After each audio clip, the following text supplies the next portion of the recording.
भगवान की पावन लीला में है। जिन भक्तों की श्रद्धा निष्ठा प्रभु के पावन चरणों में है, वह बड़े उत्सवों में भगवान के नाम का जय घोष बोलेंगे। कोई भी मुक्ति में नहीं रहेगा, कहने का भाव कोई चुप नहीं रहेगा। आपको जय घोष के लिए आमंत्रित किया जा रहा है, तो आपके हृदय में एक विचार आया होगा कि जय घोष क्यों बुलवाया जाता है। तो हमारे ज्ञानियों ने बतलाया, जपिए नाम राम रघुवर को, हे कृष्ण भानु हिमकर को। भगवान के नाम स्मरण करने के 3 मुख्य हेतु बतलाए गए हैं। पहला हेतु है कृषाणु, कृषाणु नाम अग्नि का। जब आप भगवान के नाम का जय घोष बोलेंगे तो जाने अनजाने में आपसे जो पाप हो जाएंगे वो भगवान की अग्नि से समाप्त हो जाएंगे, नष्ट हो जाएंगे। दूसरा है भानु, भानु नाम भगवान सूर्य का है, और भगवान सूर्य प्रकाश के प्रतीक हैं, और भगवान सूर्य स्वास्थ्य के प्रतीक हैं। भगवान सूर्य व्यक्ति को निरोग बनाते हैं।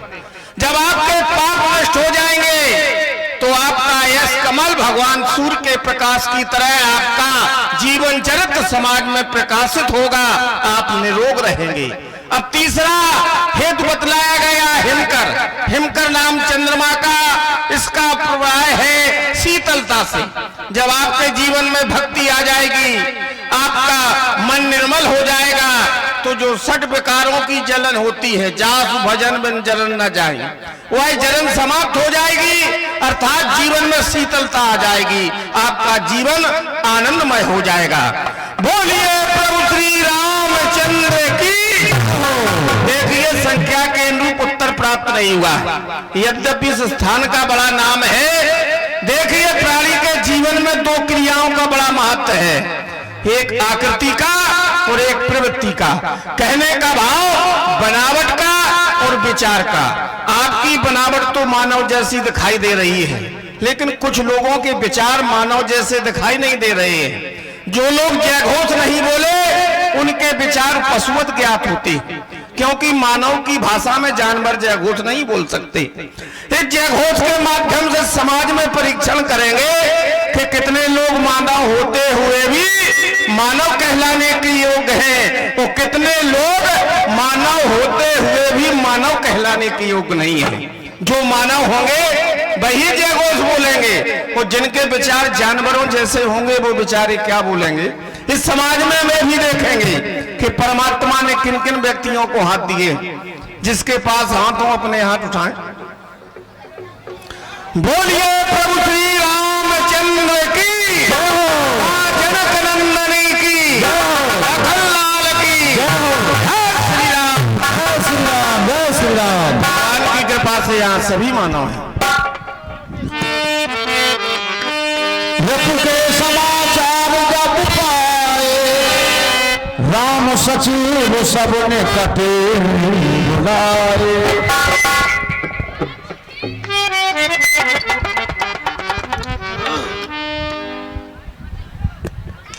महाबली हनुमान समस्त वीर एवं सचिव, शायद आप सभी मन में विचार कर रहे होंगे कि राम ने आज सभी को एक साथ आमंत्रित क्यों किया है।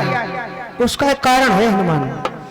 अभी तक हमें जिस भी वीर से परामर्श की आवश्यकता हुआ करती थी, हम व्यक्तिगत केवल उसी को बुलाया करते थे, लेकिन आज ऐसा कुछ कारण बन गया जिसके वशीभूत होकर के राम को एक नहीं दो नहीं, यद्यपि राम और सचिव सब निकट बुलाए, सबको बुलाना पड़ा है।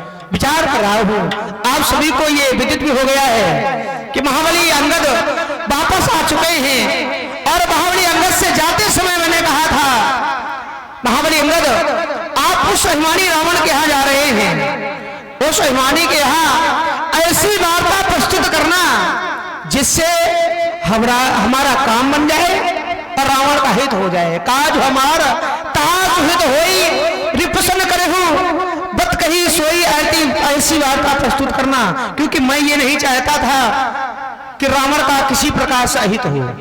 जो कार्य प्रेम से हो उसका आनंद ही कुछ और हुआ करता है, और कार तो फिर जबरदस्ती भी किया जाता है। हम वही चाहते थे, रावण यदि हमारी बात मान लेगा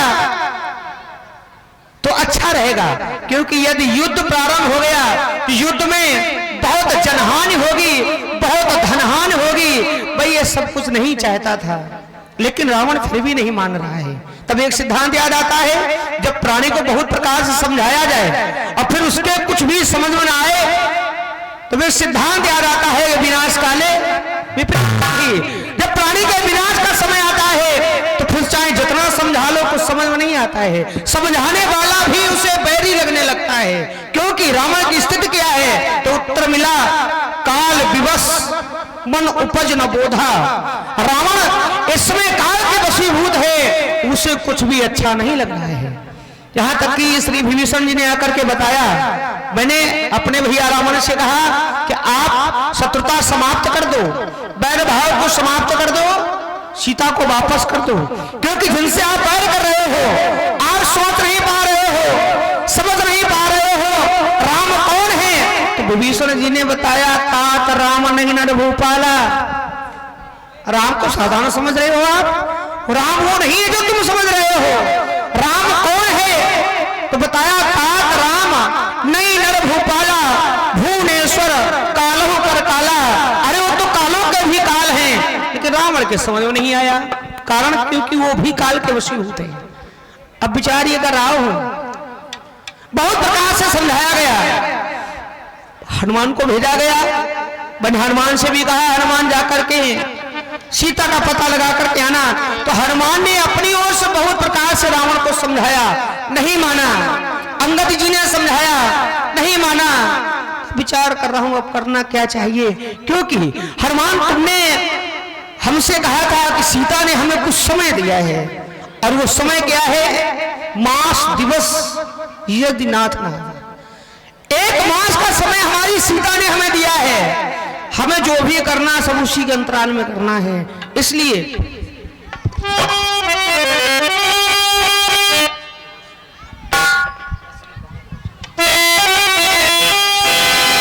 हनुमान, जिस समय मैंने तुम्हारे मुखारविंद से सीता के द्वारा कहे गए शब्द सुनी तो मैं विचार करने लगा।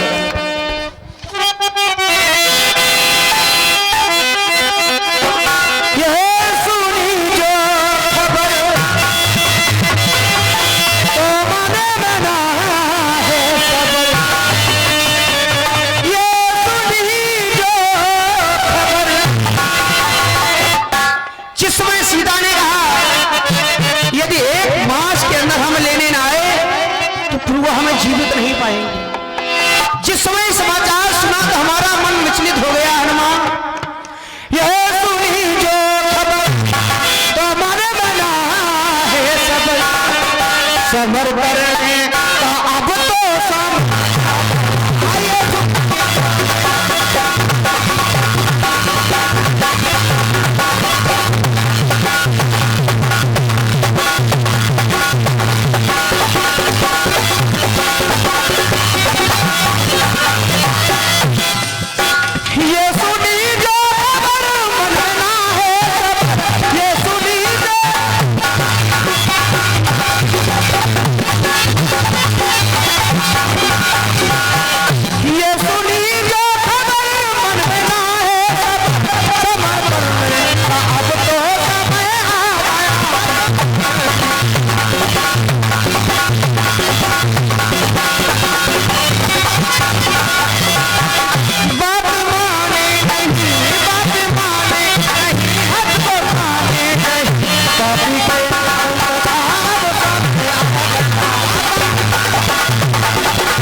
जीना चाहिए। लेकिन रावण ने क्या किया है? रावण ने किसी संत का सहारा नहीं लिया है। रावण की तो खुली घोषणा रही है, जय जय देश धेनु तुम पावऊ तो गांव नगरपुर आग लगा दो, समाप्त कर दो। कर्मों से भटक गया है, कर्म से भटक गया है।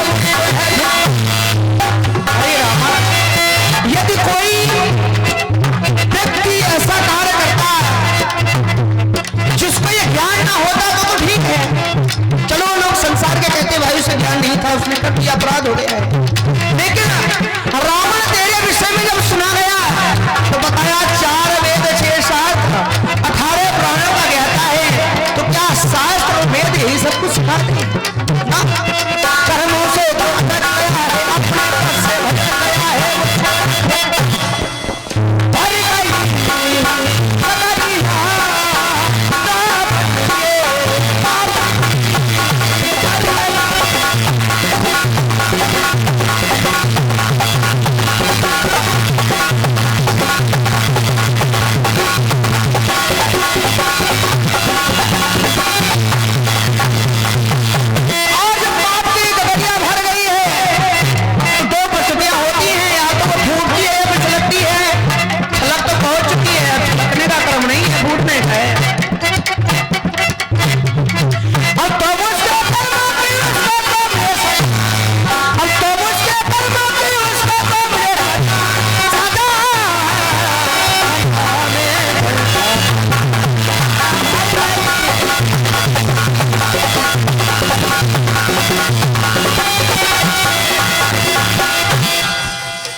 यशोधराय श्रीमान भैया अंकित राजपूत एंड अभिलेष राजपूत जी सजाली खोल निवासी 50 मुद्राएं सेवक रेखवाल जी बजरंग वाला सजाली बुजुर्ग 20 मुद्राएं सुल्तान डीजे सजाली बुजुर्ग एपी टेंट हाउस जिसके पॉप राइटर हैं जनाब अजीज खान साहब। Mobile number 92649941